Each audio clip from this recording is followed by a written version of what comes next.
So it looks like Netflix is coming for the creator space. As a filmmaker in this space, this is very interesting to me.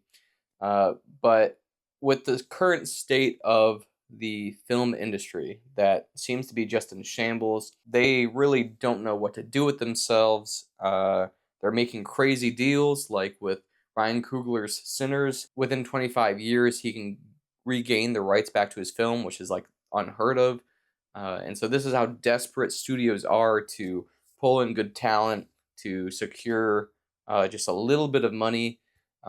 You have companies like Netflix, you have companies like Apple, you have Amazon, you have all these streaming services, which is just ridiculous at this point. They're all losing money.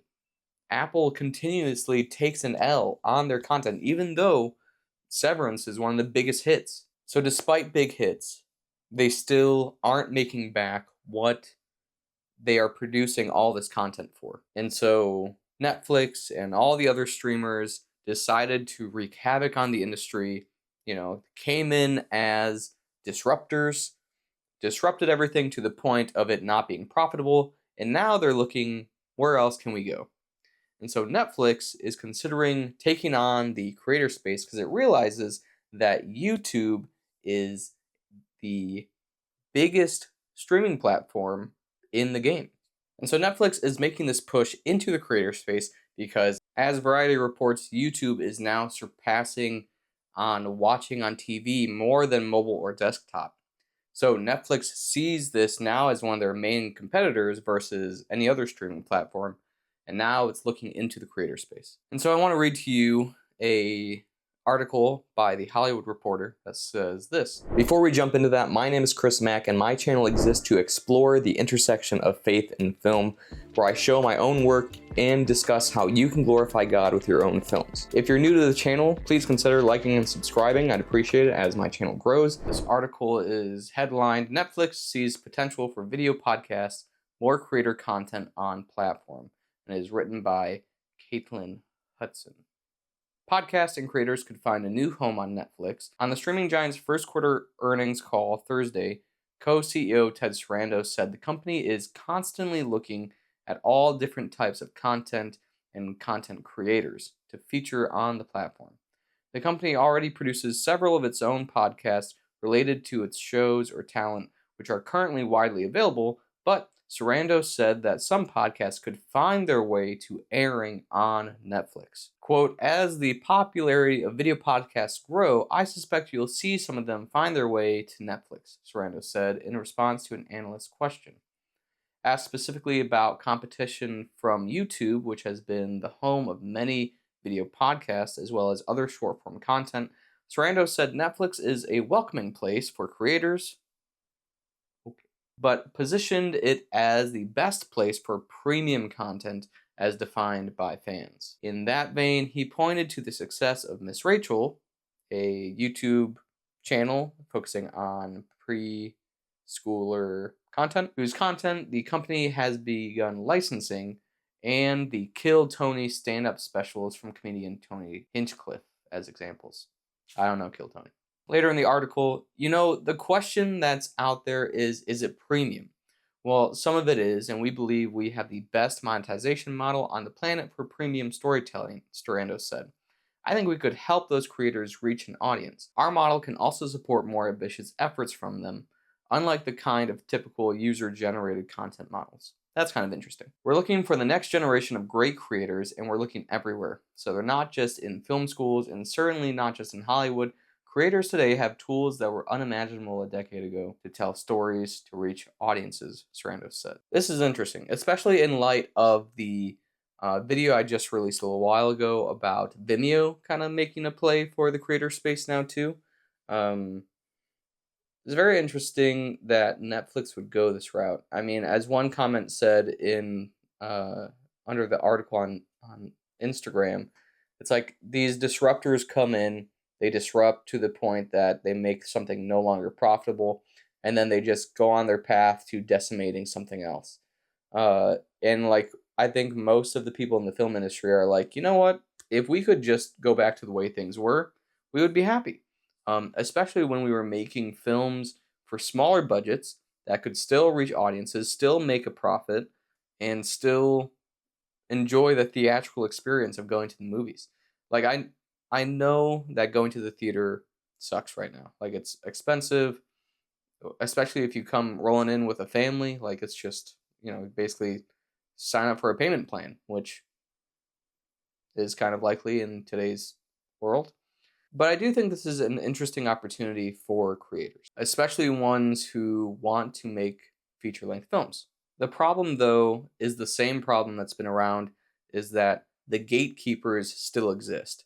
Like YouTube is still kind of a gatekeeper because its algorithm is the gatekeeper. The algorithm, you no longer are reaching your subscribers.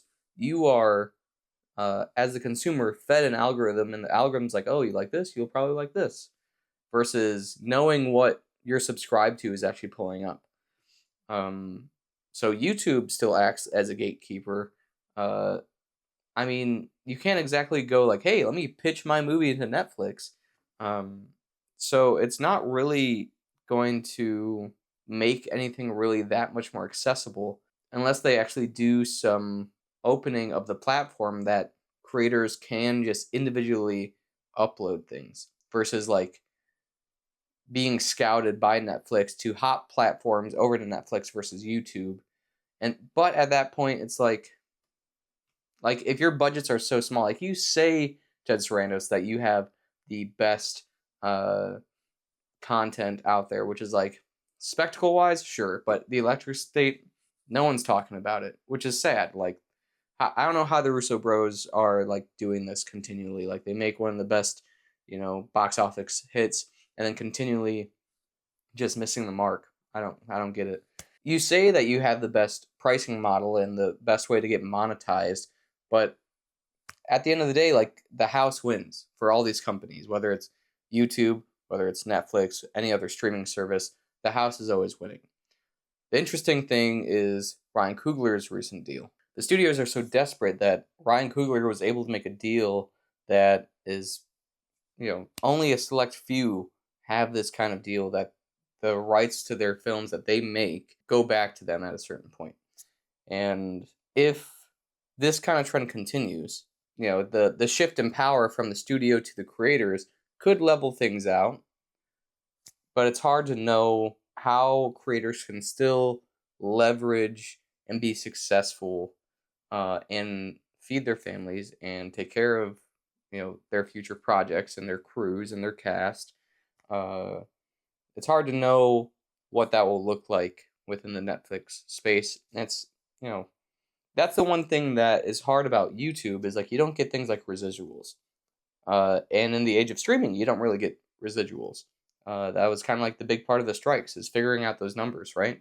So I don't know. Let me know what you guys think in the comments. I'm interested in this. I think this could be good for creators. It'll be hard for small channels like me and other small channels to have access to such a thing, even though like, I'm trying to make big budget films. I'm trying to get to that level. But as Mark Duplass says, the cavalry's not coming. You got to make moves and you got to go and you got to just decide like this is what I'm going to do. I'm going to source it myself, do the funding myself, figure it out. And so I think even for this new model that they're exploring, it'll be good for well-established creators because that's who they're sourcing.